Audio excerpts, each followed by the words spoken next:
14 juin, Élisabeth. Si j'ai affirmé ma confiance dans ma dernière lettre, c'était justement parce que je vacillais si fort que j'ai senti l'urgence d'une affirmation forte. J'étais dans la barque ballottée par la tempête, et comme Pierre, j'ai senti le besoin de marcher sur les eaux. Car même si l'on s'enfonce, le Christ nous tend la main. 16 juin, Élisabeth. Vous voyez donc que la situation est très sérieuse, et que si nous n'avions pas la certitude que voulant servir le Seigneur, le Christ qu'aimant Dieu, toutes choses concourant à notre bien. Je vous dirai que je lutte depuis 3 heures de l'après-midi, et il est 5h30 avant de pouvoir vous écrire cette certitude inébranlable. Il y a une demi-heure encore, je doutais du Christ, de moi-même, souffrant intensément, me demandant si nous pourrions en être désespérés, accepter la vie de tracas et de pauvreté, vie de hasard et de lutte morale, la vie que vous m'offrez.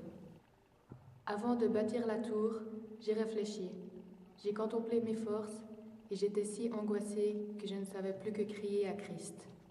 Et puis, le calme est venu dans mon âme, et j'ai la certitude que si le Christ veut que nous vivions pour lui ensemble, il me donnera la force et vous donnera la santé et aplanira les difficultés. Que s'il ne veut pas que nous nous aimions, il nous montrera le chemin, la force de rester de bons amis, sans souffrance et sans amertume. Vous voyez que la situation est sérieuse. C'est étrange, j'en avais le pressentiment dès le commencement. Vous aurez des afflictions dans le monde, mais prenez courage, j'ai vaincu le monde. Ô ces chapitres 14 suivants de Saint Jean, je m'en nourris. Au revoir, mais à quand? L'avenir n'est pas à nous, il est à Christ. 21 juin, Élisabeth. Et puis, il faut que je vous dise, pendant ces 4 jours, j'ai intensément souffert. Je ne le regrette pas. Ce sont des heures bénies qu'on n'échangerait pas pour tout le bonheur du monde. Heures où l'on se réfugie dans les bras de Jésus, où l'on n'est plus rien, où il est tout. La souffrance nourrit et élève. Il ne faut pas dire qu'elle nous écrase tout à fait quand on est à Christ.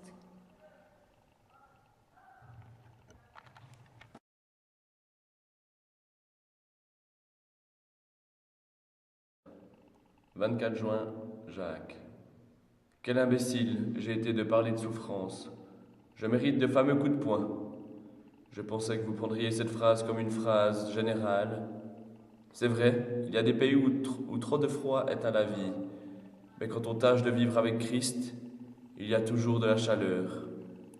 Je prêche demain sur ce texte, 1 Corinthiens, versets 3 à 22.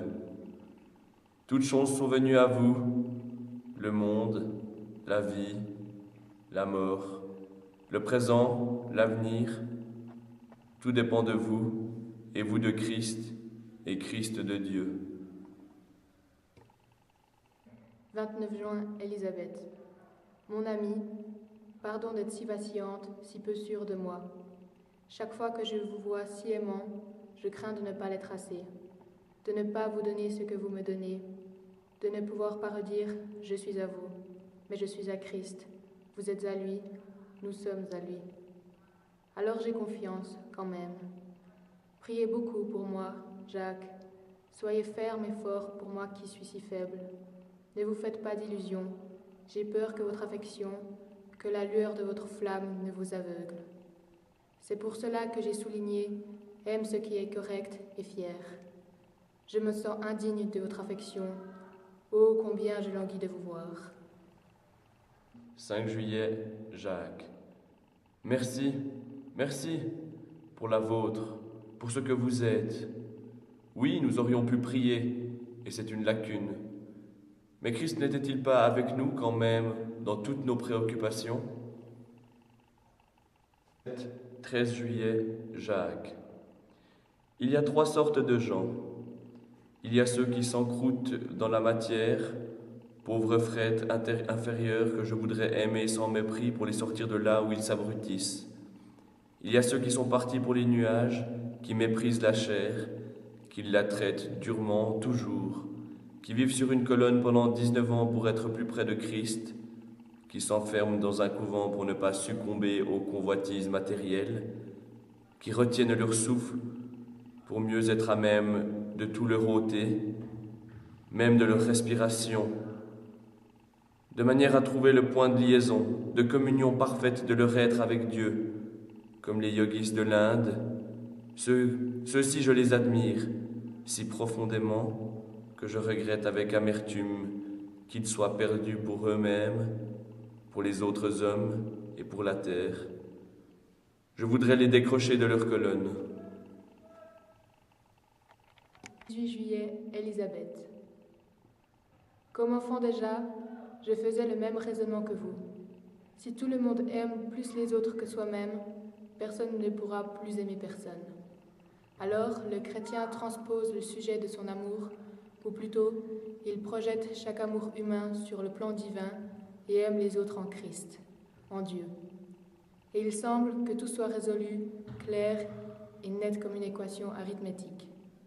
Et alors, on en vient à se demander qui est Dieu, qui est Christ. Si Christ est en nous ou en dehors de nous, on se pose le problème de la chute et mille et autres problèmes et l'on s'embrouille.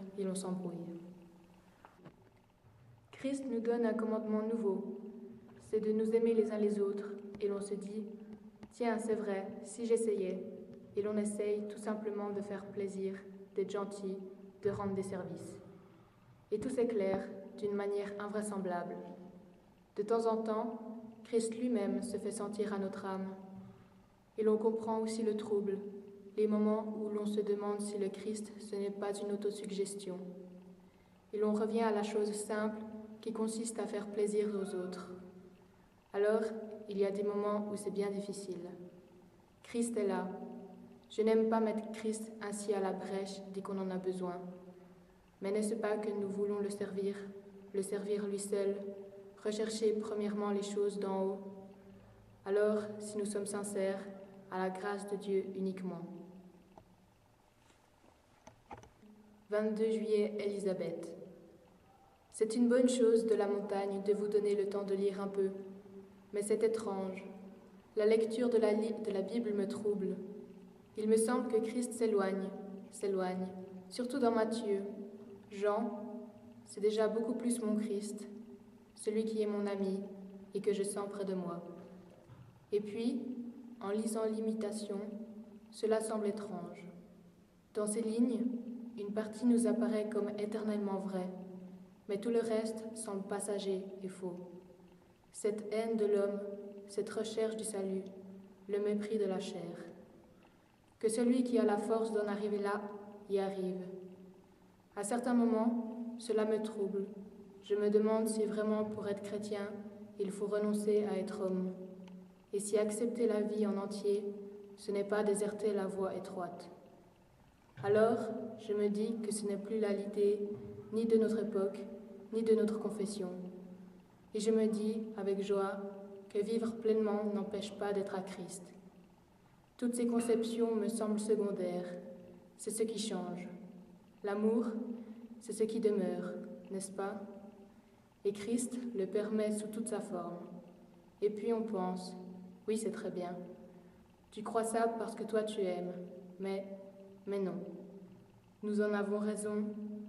Quand même, nous recherchons sa volonté, et alors nous connaîtrons. Connaître ensemble, Jacques. Paragraphe 10, 23 juillet, Jacques. Bigre de bigre, que ce sera beau! Dieu qui est déjà entré en nous si souvent à notre appel ne peut pas nous quitter subitement. Notre bonheur actuel, c'est déjà à lui. Et si ce bonheur est de Dieu, ce bonheur divin ne nous fera pas abandonner la cause de Christ. Si c'est cela, nous serons dans la bonne ligne de ce qui réussit et de ce qui dure. Au revoir, Lise. Je vous aime, Jacques. 24 juillet, Jacques. Je vous envoie dans l'enveloppe une espèce de dessin, peut-être horrible du point de vue artistique, mais qui est précieux pour moi.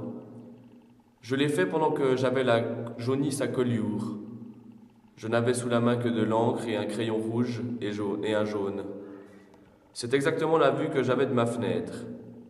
Ce Christ, souffrant, m'a souvent réveillé et secoué quand j'étais fatigué et tenté de me laisser aller à la lassitude. Le matin, le ciel était tout rouge, comme j'ai essayé de le représenter. Le dessin n'est pas beau, mais exact. J'y joins quelques phrases que ce crucifix m'avait inspirées au même moment quand j'étais malade. Vous aurez la bonté de me renvoyer ce petit fricot quand vous pourrez et voudrez. Adieu, Lise, mon amour. Quand pourrai-je vous voir et vous aimer de tout près? Ayons patience. Ama, espera. Voilà ce que je me répète. Mon moi drôlatique répond. Animal de pédant.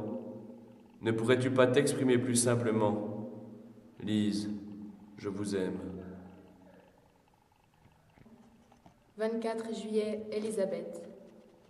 Plus le temps avance, plus les circonstances se présentent à nous, plus il me semble que Christ prend un soin extrême de nos âmes. Il sait que nous voulons marcher pour lui. Alors, il nous l'apprend peu à peu, jour après jour, après des périodes de repos.